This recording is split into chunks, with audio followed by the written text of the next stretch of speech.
Welcome to the Deal Flow podcast. This week, we're going to be reviewing a few deals.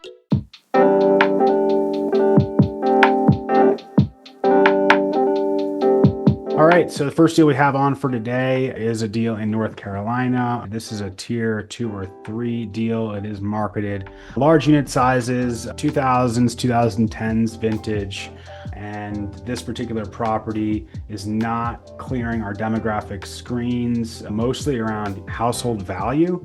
So household value in this area is under $150,000. We don't like to see that level of competition, given that makes it really easy for people to just choose a house versus an apartment, and then we don't retain our tenants. Population growth has been okay, unemployment's okay. School districts are at the minimum. In fact, the elementary school is below the minimum. For those reasons, this is not a property that we would likely be very competitive on, although with all deals we do look to make offers so that we can just continue to track the market, see what's going on. But this particular deal was purchased back in the peak, and so they're really just trying to recover, I think, their basis. But just because they're trying to recover their basis does not mean that we believe that to be fair value. And this is at the high end of our equity requirement, but at the end of the day, given the location, the schools, the household value, house value rather, this is going to be generally effectively a pass. We're at about 79 cents on the dollar versus the asking price, so 21% off of the ask, and that's significantly below the basis of the seller from 2022. And with that, the price per square foot looks really nice because these are really large unit sizes, but the cap rate going in is not acceptable at the offer price or anywhere close to it. So this is one that we're going to make an offer on, but not something that we will likely be very competitive on. Yeah.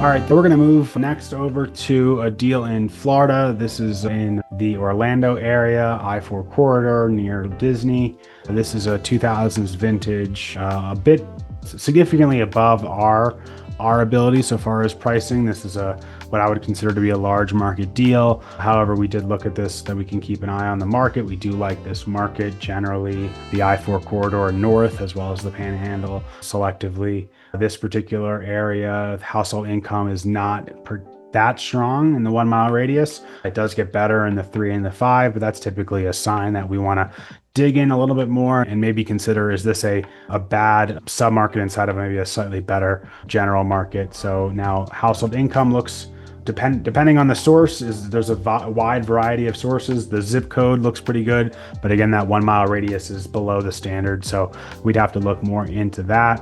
And this is highly renter occupied, so almost 50% of the folks that live in this area are renters. Not a huge red flag, but a little bit of a yellow flag. School ratings are below the minimum. Not only is this a large market deal, but it's also really not a strong submarket, so it doesn't really fit our thesis around having high quality schools, good income, where families will stay and for a long time while their kids are going through school.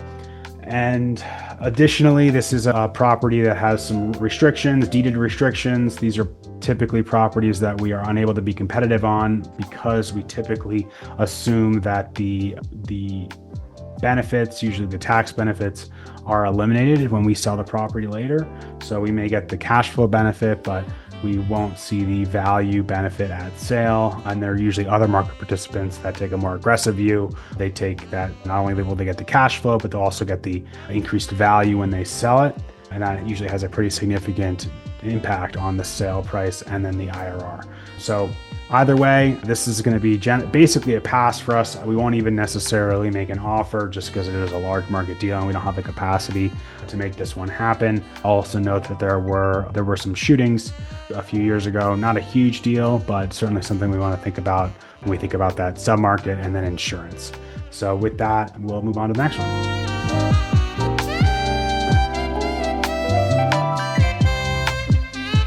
Okay, great. All right, so now we're going to move even not further south. We're going to go to Pensacola, Florida, which is in the Panhandle. This property is a couple hours away from some of our other assets near Birmingham. Is near Panama City. This property is a little over 200 units, 90s vintage, and definitely inside of most of our thresholds. I will say that, again, although income is just barely hitting our threshold, the household value is below it. We're looking at a sub $150,000 household value. Population growth has been pretty stagnant over the last 5 years, and unemployment is good, and then the schools are generally below threshold. So again, another property that doesn't quite meet our thresholds, our guidance, and our thesis. So again, a property that we will not be able to be competitive on. It looks like we're going to be about 88 cents on the dollar relative to the ask price here. Decent going in cap rate, but at the end of the day, financials are secondary to demographics and to the ultimate area. We can't change the area, although we can improve the property. We want to make sure that we have the best possible chance and we don't have to swing at every pitch, which is one of the benefits of this business. So in this particular case, it's going to be generally a pass, although we will put an offer in. And this particular property, pretty decent size units, pretty nice price per square foot for this vintage. But given the demographics, we can do a lot better price per pound and entry cap rate wise in other areas with better income, higher household value, better schools, and better population growth. And so for those reasons, this property is a little bit too much risk relative to the opportunity.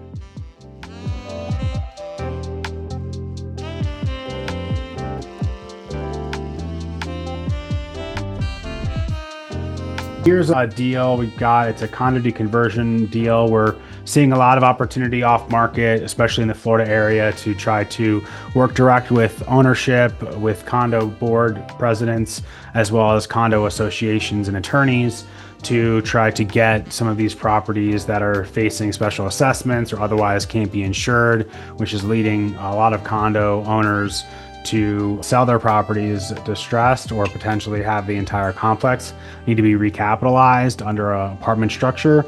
And so we are looking for those opportunities. This one in particular is in Tampa, Florida, tier 2 deal, off market, just barely hitting the income, definitely hits the household value, but it's a little low still. Population has been relatively stagnant. Tampa is a market that we're seeing wide divergence of value, and then the average school rating is just at the minimum. So nothing super exciting here that we would want to aggressively pursue. We definitely will be making an offer here, but it's around a 250 unit asset, 70s vintage. Given its age and its size, we're somewhere in the $100,000 to $110,000 range per unit. And with these types of condo deals, typically in order to be successful, you need to offer at least 10% above the average sale price for condos over the last few years.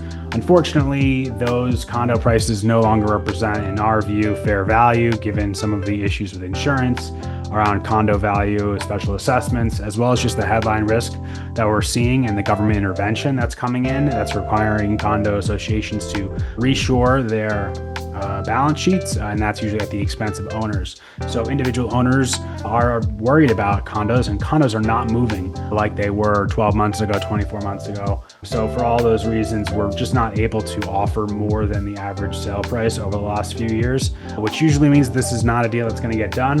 However, we will put an offer in at what we think is the fair value, which is somewhere around the average weighted price that we've gotten from recent condo sales. Otherwise, unit mix looks pretty good. Actually, unit mix on this one is mostly ones. I apologize, which means it's not ideal relative to what we're looking for, but still giving us a decent average square footage. And so again, all in all, not something we want to aggressively pursue, but we will put an offer in, start and maintain and continue the conversation with the HOA. Also, you never know, a lot of times the same lawyers that work for one HOA work for another one. So as long as we're active in the community, there's only typically a few different attorneys that operate and are contracted by all of these different HOAs. So one attorney gets you access sometimes to 20 or 30 HOAs. And so we want to be a good buyer and make offers and engage in conversation, even on deals where maybe it's not likely going to be a win. So we'll get the offer in and we'll go from there.